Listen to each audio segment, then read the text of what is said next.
Welcome to the Big 12 Insiders, your Big 12 sports show. Here's your host, Brien Hanley. Hey, everybody, what's going on? This is your man, Big B, Brien Hanley. Welcome back to the Big 12 Insiders. Appreciate everybody being in here. Had a couple of games last night within the Big 12. Interesting. Let's just say interesting, to say the least. Couple of upsets, couple of blowouts. We'll cover that. But you know what today is? Today is Wednesday. Power rankings are coming out, and there were some big shakers and movers in the Big 12 as far as my power rankings this week. You guys may or may not like it. You know how to do it. Get in those comments and let me know. So we appreciate everybody being in here. Before we get started, remember, like, follow, subscribe. Continue to get in the comments like I just mentioned, and always hit the notification bell so you know exactly when Big 12 Insiders content comes out. Remember, tomorrow night, Thursday, we're going to be going live again at 7 o'clock Central Time. So make sure you guys show up with all of your questions about the Big 12. We'll go through all of that with a couple of topics and have some fun, man. So, but let's get started. First things first. Last night, Houston beat Arizona State 80-65. Houston's got things moving. They got things moving, man. They're the best team in the conference. I don't think, as of right now, I don't think that's a big surprise. Arizona State. I didn't hear any whining out of Bobby Hurley last night, so that's a good thing. But Houston takes that game. Iowa State, they're back on track. We'll talk about them a little bit in the power rankings, 79-65 over Colorado. Again, Colorado's not going to quit. They're just not. They came off their first victory in the Big 12, so they're not going to quit. They're going to keep fighting. Huge upset. Huge. TCU, 69-66 over Texas Tech. Look, it still doesn't mean that I don't like Texas Tech. It still doesn't mean that I think Texas Tech, they're going to go in the crapper. No, I don't believe any of that. I do believe that it's tough to win on the road in the Big 12. TCU plays well at home, and they were able to upset Texas Tech. Look, we'll get into Texas Tech and why I think maybe that happened when we talk about the power rankings. But more importantly, like I just mentioned, it's just tough to win on the road against decent competition in the Big 12, man. It just is. And then the blowout, Lord have mercy, BYU just beats the brakes off of KU 91-57. Yeah, I didn't see it coming. I didn't know or actually think that KU would win the game, but for them to get dismantled this way is pretty surprising. Not only that, there's former players talking, fans talking. When we talk about KU in the power rankings, we'll get into that and some interesting stuff coming out of KU. Let's just say that. There's some interesting stuff. So we'll get to that here in a minute. But yeah, man, it's crazy. Like I said, college basketball is insane. Big 12 is no different. There's some teams that are going to be fighting for their life coming up. I mean, tonight, huge game. Cincinnati at West Virginia. Look, West Virginia, and we'll talk about both teams, but they both need this basketball game. They both need this basketball game. UCF at Oklahoma State. UCF has just fallen off a cliff. Yeah, it's ugly. It's ugly. So, but that's what's going on tonight. That's what happened last night. Let's get into these power rankings, people.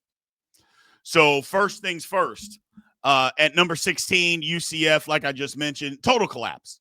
Absolutely a total collapse. Never seen it. Well, I take that back. I think I've seen it. But from a team that I thought was actually pretty good, they've gone from that to a team that I think is pathetic. I mean, I hate to say it, Johnny Dawkins is probably on thin ice. Not to mention he was on thin ice coming into the season. Things got off to a pretty good start, but they've jumped off a cliff. They haven't fallen off a cliff. They just jumped off a cliff, and it is in the absolute tubes, just down the drain for UCF, unfortunately. At number 15, I got Arizona State. I took them out of the bottom because, again, for the way that they played at Tech. How did they back that up when I gave them all this praise? They literally fall flat on their face.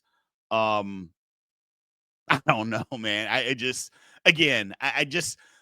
Bobby Hurley on Saturday blaming players on why they can't finish games. I've had enough. I've had enough. And like I said, Arizona State fans, whether you get in the comments section or not, you've had enough.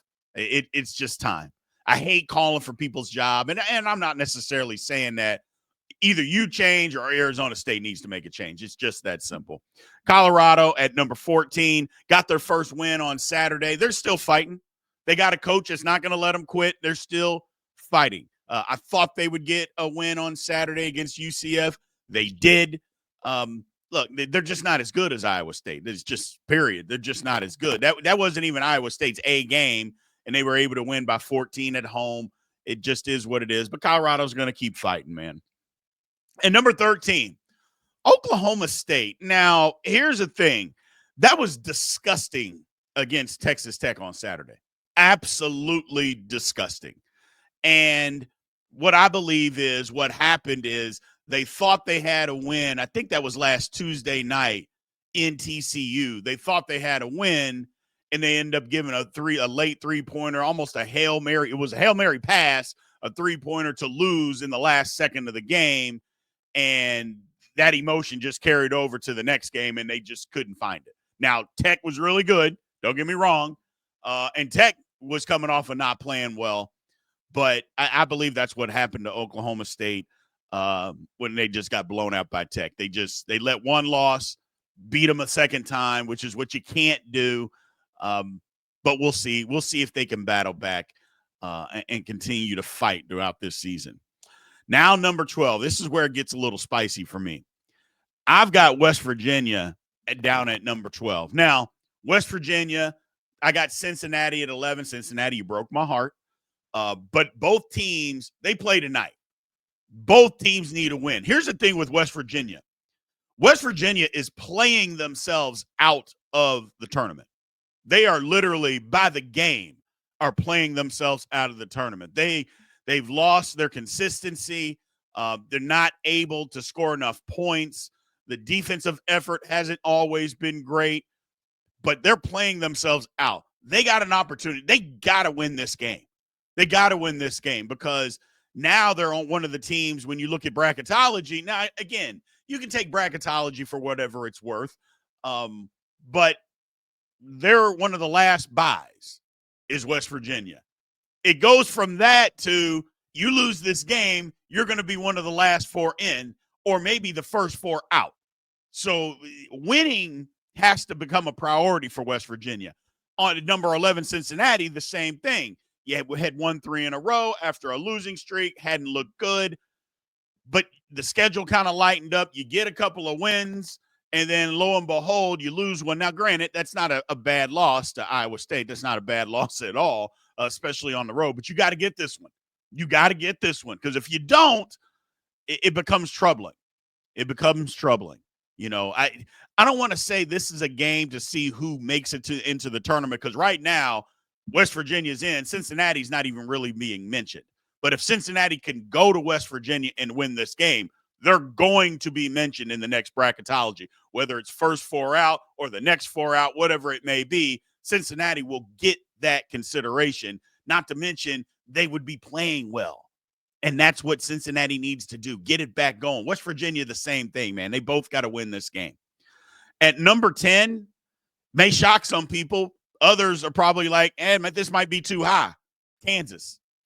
Now, I mentioned at the opening that there's talk coming out of Kansas. Players or former players are starting to grumble. Alumni, boosters, fans starting to grumble. And some of the talk, now I'm not necessarily saying from former players, but from some of the talk from fans, boosters, is they're saying it's time for Bill Self to step aside. Time for him to step down, move on. Let's bring in some new blood. I would say this to Kansas fans. Be careful what you wish for. Be careful what you wish for. Bill Self got a pile of money in the bank that we know of. We don't know what his spending habits are, but got a pile of money in the bank. If he decided he wanted to leave Kansas but still wants to keep coaching, he could pretty much write his own ticket and go over wherever he wants to go. So just be careful what you wish for. Has it worked out this year the way that everybody thought it would? No. Maybe that's some of Bill Self's doing. I think it is just because of the way he's playing some guys. But you're telling me you want Bill Self gone? Yeah. Okay. Okay. Like I said, just be careful what you wish for. It was a horrible trip to Utah. There is no doubt about it. But to get on that bandwagon and think that the man should be gone because, well, the game's passed him by. He can't. Come on, man. Come on. Let's not be stupid. Let's not be stupid. It's not working out the way that you think, but the season is also not over. Let's relax a little bit. Let's relax. At number 9, I got Kansas State. Look, I'm sorry. That was a pathetic trip to Utah, just like Kansas. The both of them, pathetic trips. The difference is Kansas State was playing so well where Kansas was super inconsistent going into all of this.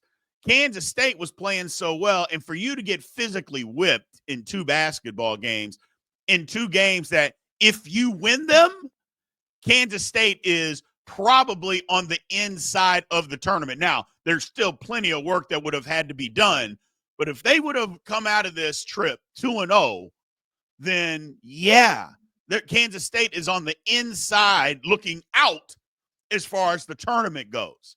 But instead, the effort that you give to get physically dominated in both basketball games, that's what's troubling. And for that, it's inexcusable.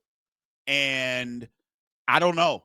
We love Jerome Tang, or some love Jerome Tang, but if you can't get your team up for 2 games that you got to win, and not just get them up, but to not be able to bounce back and to be physically whipped twice, that's troubling, man.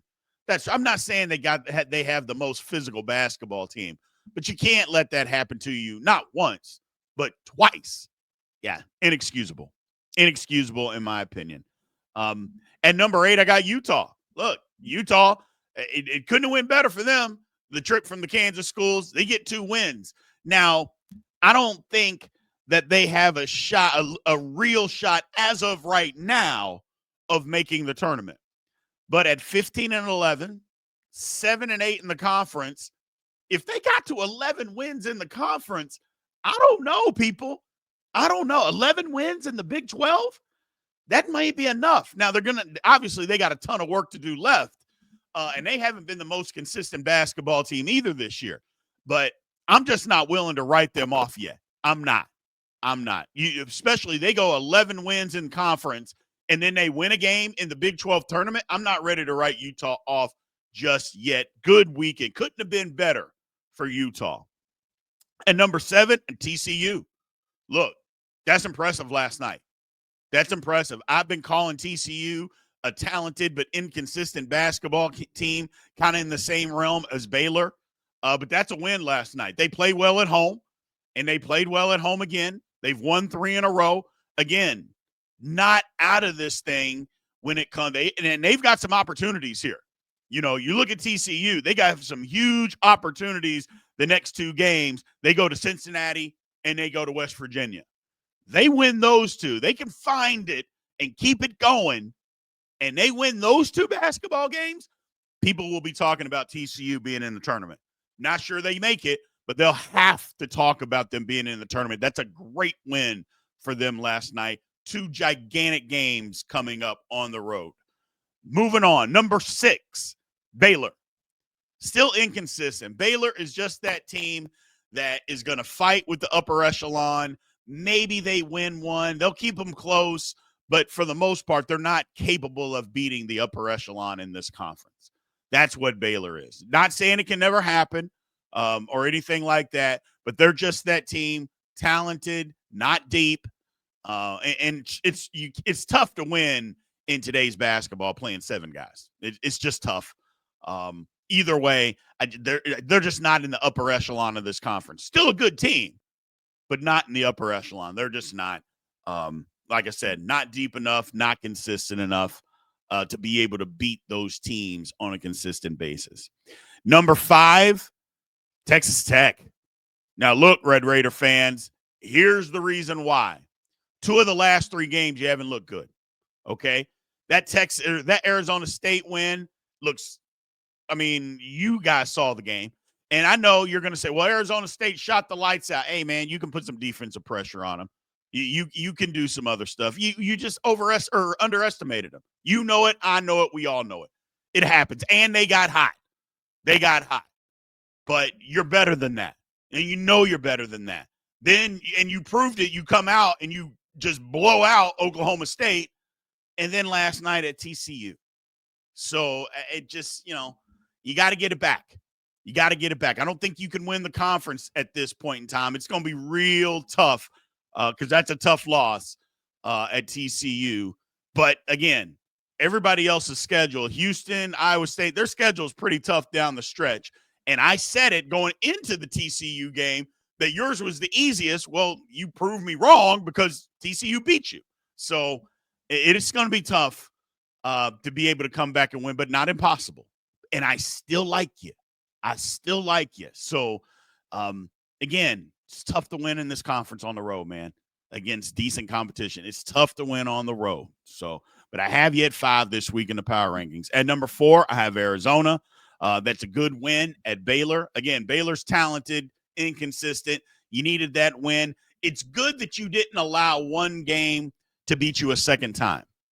You lost the game to Houston on Saturday. You didn't allow that to defeat you a second time. And that's, again, the mark of a good team. You had to go on the road, and you were able to do it. Very good win for Arizona. BYU comes to town on Saturday. Should be interesting. Speaking of BYU, got them at number 3. Great weekend. They've won several games in a row. First of all, they dismantled K-State. They did. They just dismantled. And the reason that I had them this high is because at the time, K-State was one of the hottest teams, not just in the Big 12, but in the country for what they had done over that 6-game stretch. And BYU just dismantled them. And if they dismantled Kansas State, what they did to KU was more like a demolition. It was just an absolute demolition of what they did. Look, they won by 34 points. If we're being honest, was it really that close? I mean, it was just destruction. Just destruction. Big game coming up, though. Kevin Young has them rolling. He's got them rolling. So at number 2, Iowa State. Here's the thing. Iowa State lost 3 straight games. Their schedule lightened up. They were able to win 4 straight games. Now the end of that lighting or that ease. I shouldn't say an easy schedule, but the lighten up part of their schedule ends because now they go to Houston. So that changes all of let's get a couple of games to get back on track. Now you got Houston. Still like Iowa State. Still think they're a really good team. Final Four caliber team. Really interested in this game that they have on Saturday with Houston. And then number 1, obviously, Houston playing good basketball. I don't think they're playing their best basketball, though. I don't. I think they're manufacturing. They're just going through the schedule and winning the games they need to win. They're showing the toughness, but I don't think this is the best that Houston can play. And quite frankly, this time of year doesn't have to be the best that you're playing. You want to be rising up and building up to that peak. I think that's what Houston is doing, and they're just winning the games. They're winning the games. Houston is super tough. And here's the thing. I don't think people give them enough credit for how good they actually are. Like, you'll say they're tough and they're tough-minded, but that also means that they're good. And maybe that's my fault for not saying it enough on how actually good Houston is versus just saying they're a tough-minded basketball team. But when I say that, I'm literally saying they're tough, meaning good. But maybe I just need to come out and say that a little bit more. So I apologize for that. Houston's very good. Houston, again, Final Four caliber team. There's no dominant basketball teams in college basketball this year, and Houston is one of those teams that could absolutely win a national championship. I think Iowa State is. I think Texas Tech is. There's a few in this conference that I think they get on a roll that absolutely could win a national title. But Houston, I don't think gets enough credit for people saying they're good. They kind of mistake good for tough. And when people don't say that they're good, maybe when you say tough, you're trying to be disrespectful. Rest assured, I am not trying to do that. I just mean that they're a tough-minded basketball team. So, well, that's what we got, man, for the power rankings this week. Make sure you get into the comments. Let me know exactly what you guys think. We appreciate it, as always. Again, we'll have a show tomorrow. We're also going to be live tomorrow night at 7 o'clock. Make sure you guys bring your questions for the conference, what you think it needs, doesn't need, what's going on, whatever questions that you have, bring them. We'll be live at 7 o'clock Central Time tomorrow. Until then, we will talk to you soon. Thank you for watching the Big 12 Insiders, your Big 12 sports show. This has been a Spirit Street production.